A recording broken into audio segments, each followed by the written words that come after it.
श्री स्वामी समर्थ सगळ्यांना आपले स्वामी पुण्यतिथी येत आहे आणि सामूहिक सप्ताह येत आहे। त्यामध्ये आपल्याला गुरुचरित्र पारायण करायचं आहे। ते पारायण कसं करायचं आहे, कुठले नियम करायचे, सामूहिक सप्त्यामध्ये आपल्याला काय काय सेवा करायची आहे हे मी तुम्हाला आजच्या व्हिडिओमध्ये सांगितलेले आहे। आणि नक्की मी तुम्हाला लिंक देत आहे, त्यामध्ये पूर्ण डिटेल आहे। पण तरी पण मी तुम्हाला छोटे शॉर्टकटमध्ये नियम सांगत आहे। बघा, आपल्याला 4 ते 5 नियम आहे। पहिला नियम आहे की आपल्याला गुरुचरित्र पारायण करताना पूर्णपणे ब्रह्मचर्याचे पालन करायचे आहे। दुसरा नियम आहे आपल्याला कांदा लसूण वर्ज्य करायचं आहे। तिसरा नियम आहे की जे आपल्याला मांसाहार करायचा आहे, मांसाहार पूर्णपणे वर्ज्य करायचा आहे।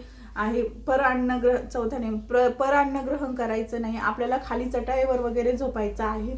आणि ज्यांना कोणाला समजा बॅक प्रॉब्लेम असेल त्यांनी नक्की तुम्ही कॉटवरही झोपू शकता, फक्त चटाई टाकून झोपायचं आहे आणि काळे वस्त्र घालायचे नाही। असे आपले छोटे छोटे नियम आहे। पूर्ण डिटेल व्हिडिओ मी तुम्हाला लिंकमध्ये देत आहे। श्री स्वामी समर्थ सगळ्यांना।